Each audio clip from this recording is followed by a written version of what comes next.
नमस्ते फ्रेंड्स, स्वागत है आपको फिर से मेरे यूट्यूब चैनल पे। जैसे कि आज दिन भर से यह खबर चल रही है कि विपक्षी जितने भी दल हैं वो नो कॉन्फिडेंस मोशन रखने की बात संसद भवन में कर रहे हैं और ये नो कॉन्फिडेंस मोशन संसद में मान ली भी गई है आज, और कुछ दिनों में इस पर चर्चा होंगे और वोटिंग शुरू हो जाएंगे।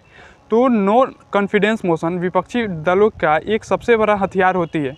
अगर नो कॉन्फिडेंस मोशन पास हो जाती है तो अभी रूलिंग गवर्नमेंट जो मोदी सरकार है वो गिर सकती है और सारे कैबिनेट को इस्तीफ़ा देना पड़ सकता है।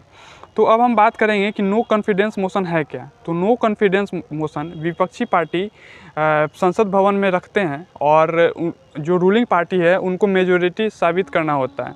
अगर रूलिंग पार्टी अपना मेजोरिटी साबित नहीं कर पाते हैं तो उनको पूरे अपने कैबिनेट से इस्तीफ़ा देना पड़ता है और सरकार गिर जाती है। तो अब हम समझने का कोशिश करेंगे वो कौन सा ऐसा नियम है जिसके तहत नो कॉन्फिडेंस मोशन को संसद भवन में रखा जाता है। तो नो कॉन्फिडेंस मोशन को संसद भवन में रखने से पहले विपक्षी पार्टी को कम से कम 50 मेंबर का सहमति होना चाहिए और 50 मेंबर का सहमति लिखित में होना चाहिए। और लिखित में यह होता है कि मुझे नो कॉन्फिडेंस मोशन संसद में करवाना है, और ये जितने भी लिखित है वो 10 बजे से पहले सेक्रेटरी जनरल को सौंप दिया जाता है और उसके बाद सेक्रेटरी जनरल ये इस बात को, इस सहमति को लोकसभा स्पीकर को सौंप देते हैं। फिर लोकसभा स्पीकर फाइनली ये डिसीजन लेते हैं और अप्रूव्ड कर देते हैं कि हाँ, नो कॉन्फिडेंस मोशन संसद में कराई जाएगी। और इसके 10 दिन के अंदर अंदर ही एक डेट फाइनलाइज होता है और उस डेट में यह निकलता है कि इसी डेट के दिन नो कॉन्फिडेंस पे कुछ डिबेट होगी और इस पर वोटिंग होगी। तो 10 दिन के अंदर अंदर नो कॉन्फिडेंस मोशन को करवा लिया जाता है संसद भवन के अंदर में।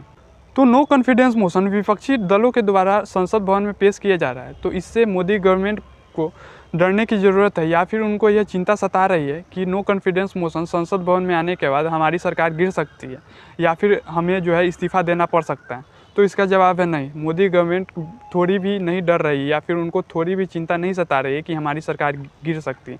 वो इसलिए क्योंकि किसी भी पार्टी को केंद्र में सरकार बनाने के लिए 272 या 272 से ज़्यादा संसद की जो है वो बहुमत होनी चाहिए।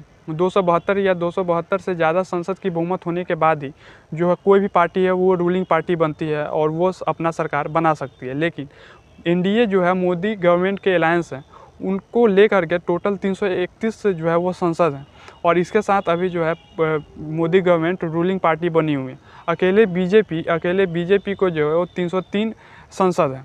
तो अगर एनडीए को हटा करके सिर्फ बीजेपी को ही देखा जाए तो टोटल 330 संसद हैं और एनडीए को मिला करके 331। लेकिन किसी भी दल को सरकार बनाने के लिए 272 चाहिए। तो अगर यूपीए जिसका जो है अभी नया नामकरण हुआ है इंडिया, तो इंडिया का टोटल अभी 141 जो है वो मेंबर है, संसद है। टोटल गठबंधन, विपक्षी गठबंधन को मिला करके 141 ही संसद। तो यह कहीं भी नहीं लग रहा है कि जो है यह सरकार मोदी गवर्नमेंट के गिरेगी, क्योंकि विपक्षी दल का जितने भी मेंबर है वो टोटल मिला करके भी 272 नहीं हो पाती। तो इसको लेकर के विपक्षी दल अपना सरकार नहीं बना सकती। तो क्या यह पहली बार है जो नो कॉन्फिडेंस मोशन को संसद भवन में पेश किया जा रहा है? तो इसका जवाब है नहीं। अभी तक टोटल 27 बार नो कॉन्फिडेंस मोशन को संसद भवन में पेश किया जा चुका है। सबसे पहले जेबी कृपलानी, जो कि उस समय जवाहरलाल नेहरू की सरकार थी, और उनके खिलाफ जेबी कृपलानी ने नो कॉन्फिडेंस मोशन को लाए थे। ठीक 1962 में जब चाइना और भारत के साथ युद्ध हो रहे थे और उसमें चाइना जो है भारत को जो है पराजित कर दिए थे, तो उसी समय जेबी कृपलानी ने जवाहरलाल नेहरू के खिलाफ नो कॉन्फिडेंस मोशन लाए थे, जिसमें जो है जवाहरलाल नेहरू जीत गए थे और नो कॉन्फिडेंस मोशन पास नहीं हो सका था।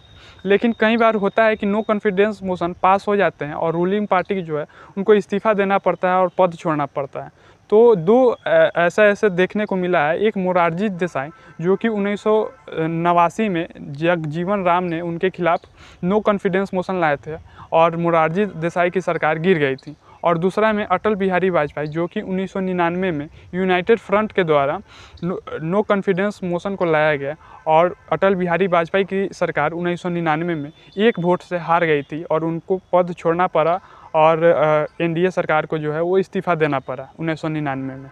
तो नो कॉन्फिडेंस मोशन जो है वो अभी जो लाए जा रहे हैं, तो इसमें बीजेपी सरकार कहीं से भी उनकी सरकार नहीं गिर पाएगी, क्योंकि उनके पास जो है बहुत बहुमत है। लगभग खुद का जो है वो 303 एमपीज़ हैं और टोटल गठबंधन एनडीए के साथ मिला दिए जाए तो 331 एमपीज़ हैं।